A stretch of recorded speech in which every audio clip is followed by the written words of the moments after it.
जय माता की। जय भोले। जय भोले। जय माता की। पिताजी, यह प्रश्न एक भक्त के द्वारा YouTube कमेंट के माध्यम से पूछा गया है, जिनका नाम अलका है। वह लिखती हैं कि विश्वास की परख कैसे करें। जैसे हम सोने की परख 18 व 22 कैरेट से करते हैं, क्या वैसे ही विश्वास की परख कर सकते हैं? विश्वास, वैसे तो देखा जाए तो विश्वास की कोई भी परख नहीं हो सकती, क्योंकि हर व्यक्ति कहता है कि मुझे प्रभु पे बहुत विश्वास है, मेरा सब कार्य वो पूरा कर देंगे, मुझे शांति भी देंगे और मेरी हर कामना की पूर्ति भी करेंगे। मगर वही जब थोड़ा सा भी कोई कष्ट आ जाता है तो वह सबसे पहले शिकायत करने भी प्रभु के ही पास पहुंचता है। इससे हम यह नहीं देखते हैं कि उसका विश्वास पूरी तरह से संपूर्ण नहीं है। अगर उसका विश्वास संपूर्ण होता तो वह कभी भी प्रभु के सामने अपने कामना को व्यथित होके नहीं करता, क्योंकि उसको प्रभु पे संपूर्ण विश्वास है। और जब हमारा विश्वास डोलता है तभी हम प्रभु के ऊपर आक्षेप भी लगा देते हैं, प्रभु में फर्क भी कर देते हैं। तो यह विश्वास की ही डोर होती है। कहते भी हैं कि विश्वास की डोर बहुत नाजुक होती है और बहुत मजबूत भी होती है।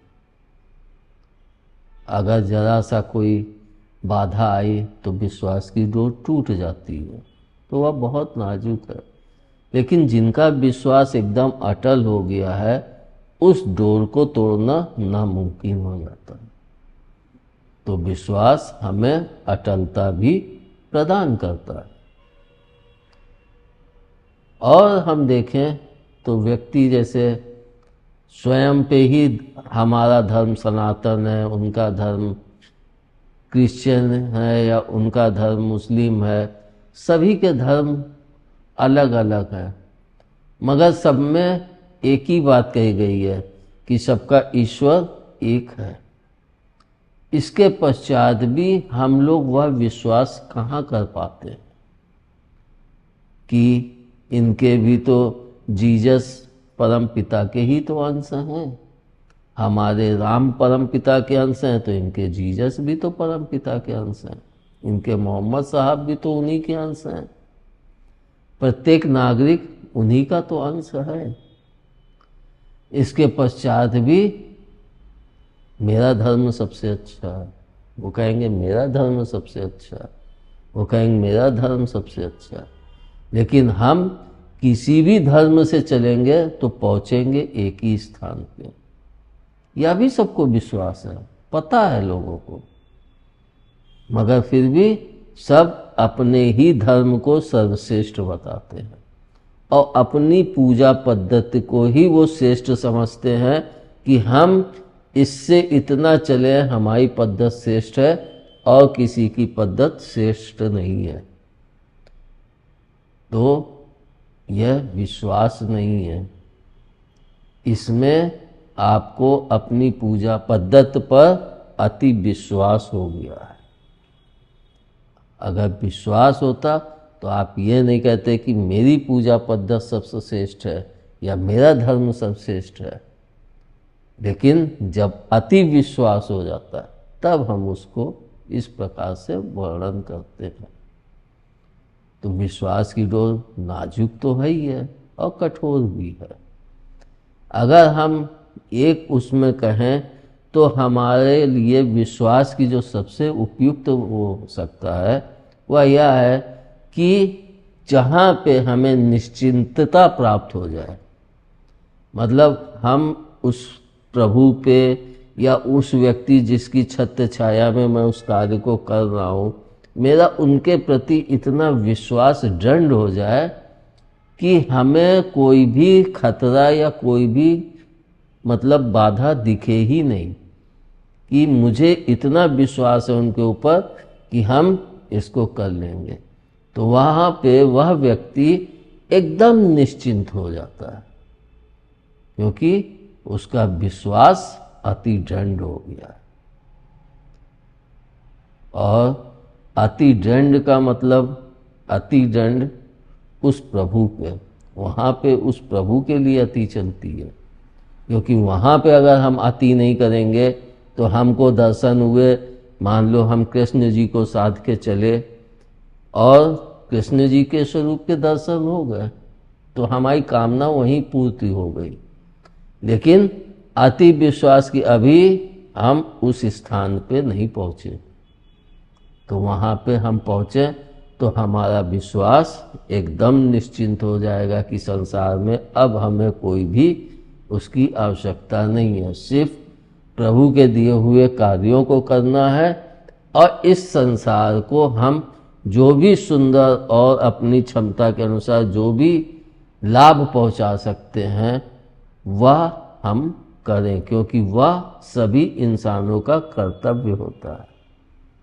या तो हम सभी जानते हैं कि हर चीज़ परिवर्तनशील होती है, उसी तरह से हमारा विश्वास भी समय के अनुसार परिवर्तित होता रहता है। इसको हम ऐसे भी देख सकते हैं कि एक छोटा सा बच्चा जब जन्म लेता है तो जब वह होश संभालता है कुछ, तो उसका विश्वास अपने माता पिता पे होता है, और इतना होता है कि वह उनकी छत्र छाया में निश्चिंत होकर खेलता है। इसको मैंने देखा, कई लोगों के माता पिता होते हैं तो उनके बच्चे की माता पिता हैं तो फिर वो उधम काटने लगते हैं कि इनके आगे कोई मेरी को टोकेगा भी नहीं, बोलेगा भी नहीं, बल्कि यहाँ तक वो नीचता कुछ बच्चे दिखा देते हैं कि उन सामानों को भी तोड़ देते हैं। और वहाँ के लोग उनके पीछे या किसी कारणवश या मोहवश की आए घर में, क्या करूँ, बोलना उचित नहीं है, तो वो नुकसान ही करते हैं। तो उन बच्चों के अंदर यह एक विश्वास जम गया है कि हमारे माता पिता के सामने कोई भी व्यक्ति कुछ बोल ही नहीं सकता है, क्योंकि सब उनसे दबे रहते हैं।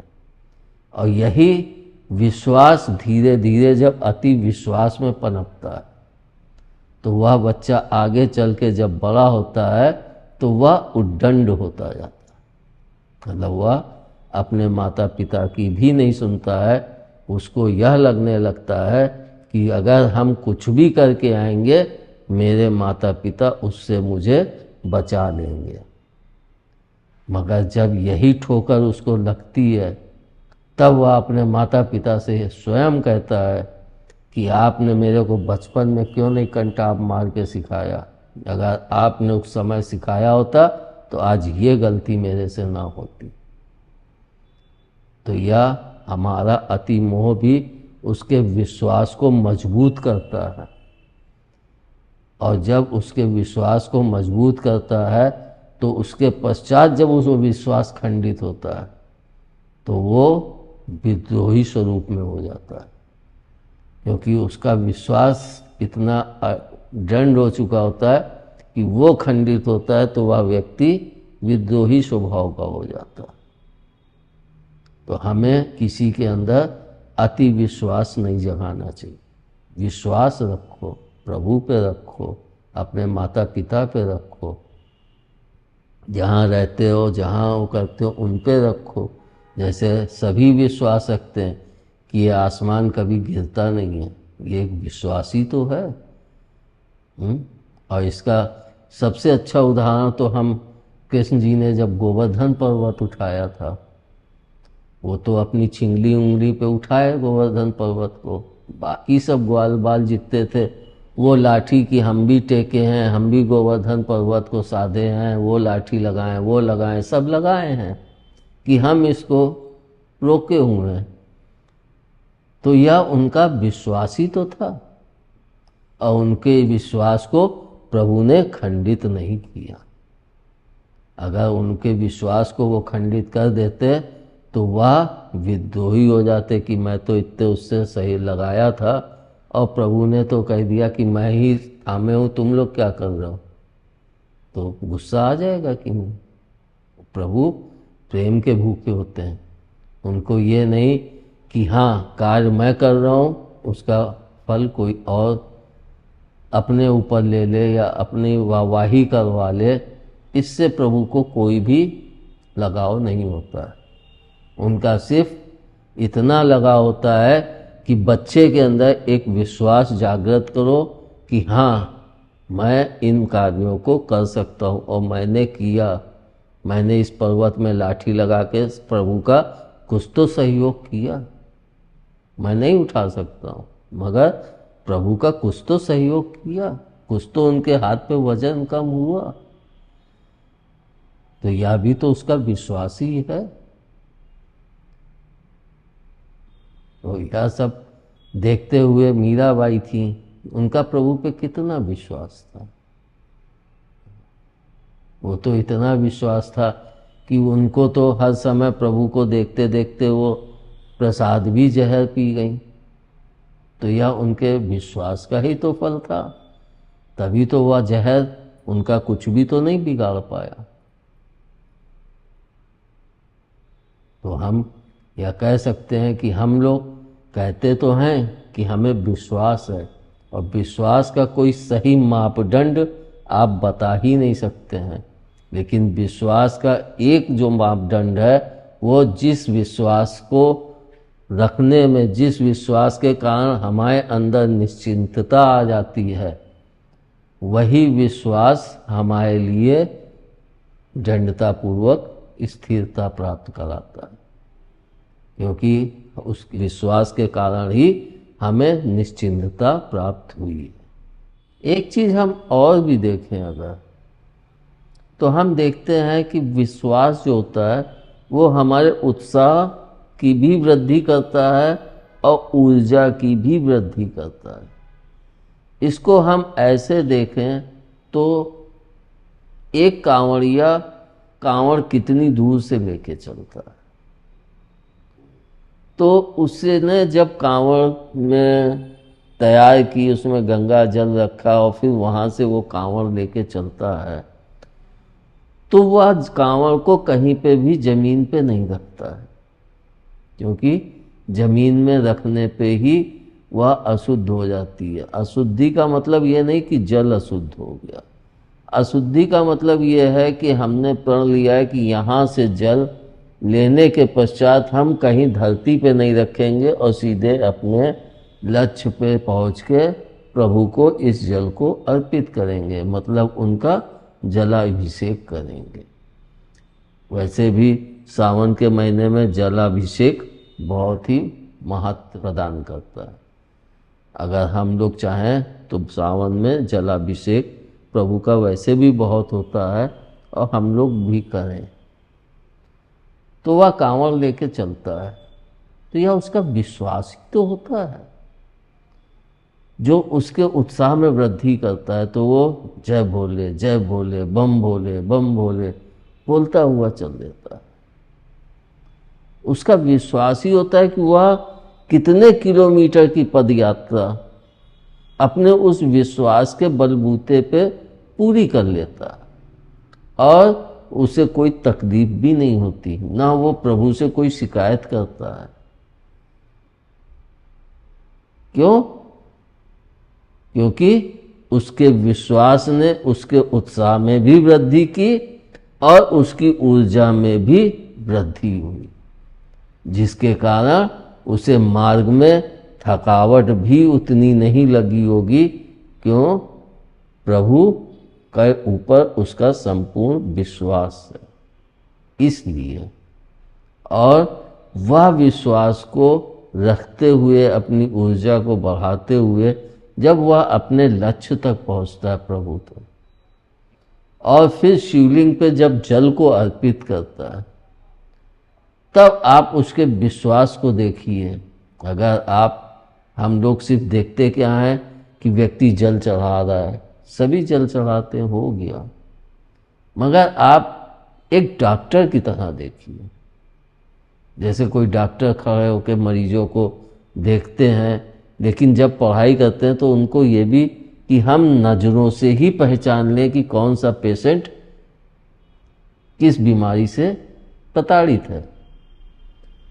उसी तरह से हर भक्त योगी वह देख के ही पहचान लेता है कि इसके अंदर प्रभु के प्रति कितना विश्वास है और कितना ये ऊर्जावान है प्रभु के लिए। और जब हम मंदिर में एक किनारे खड़े हो जाएं और देखें सब जल चढ़ा रहे हैं, आपको हर एक व्यक्ति के चेहरे पे उसके जल चढ़ाने के पीछे उसकी कामना, उसकी स्फूर्ति और उसका विश्वास तीनों ही दिखेंगे। लेकिन आप में देखने की वह शक्ति होनी चाहिए, यानी क्षमता होनी चाहिए। अगर आप में देखने की वह क्षमता नहीं है तो आप उस विश्वास को नहीं देख पाएंगे। लेकिन उस भक्त से पूछिए, जब वो वहाँ से जल लेके चला तो वह इतना बड़ा सफ़र सिर्फ प्रभु के नाम के ही सहारे तो काट लेता है। हम लोग केदारनाथ जाते हैं या किसी भी ऊंचे पहाड़ पे जाते हैं प्रभु के दर्शन करने, तो हम लोग नीचे से ही जय माता की, जय माता की, जय माता की बोलते हुए इतने किलोमीटर मोटे से मोटा व्यक्ति चढ़ जाता है, बीमार व्यक्ति चढ़ जाता है। क्यों? क्योंकि उसका विश्वास प्रभु के ऊपर एकदम अकाट्य है। और जब उसका विश्वास प्रभु के ऊपर अकाट्य हो गया तो उसके अंदर ऊर्जा भी अपने आप तीव्र गति से बढ़ोतरी होती है, जिसके कारण उसके अंदर एक स्फूर्ति आ जाती है। फिर वह पूरी तरह से प्रभु के उस आवरण में ही झूमता है और मस्त रहता है। और आपने जो प्रश्न में पूछा कि सोना 24 कैरेट, 18 कैरेट, 20 कैरेट, 22 कैरेट, तो उसका तो मापदंड है और वह सुनार लोग ही तय करते हैं, मगर विश्वास का मापदंड हमें स्वयं तय करना पड़ता है। और वह तभी तय कर पाते हैं जब हम स्वयं बैठ के थोड़ी देर सोचें कि अगर हम प्रभु पे या अपने इष्ट पर इतना विश्वास कर रहे हैं तो वह मजबूत है कि जरा सी कोई कठिनाई आने पे हमारा विश्वास डावाडोल होता है। तो विश्वास का मापदंड हर व्यक्ति स्वयं तय करता है, कोई दूसरा उसके विश्वास के मापदंड को नहीं तय कर सकता है। इसलिए हमारा विश्वास कितना दृढ़ है, कितना मजबूत है, इसे हमें ही स्वयं देखना पड़ेगा। कोई अन्य व्यक्ति इसको जान भी नहीं सकता है। धन्यवाद। जय माता की, जय भोले। जय भोले, जय माता की।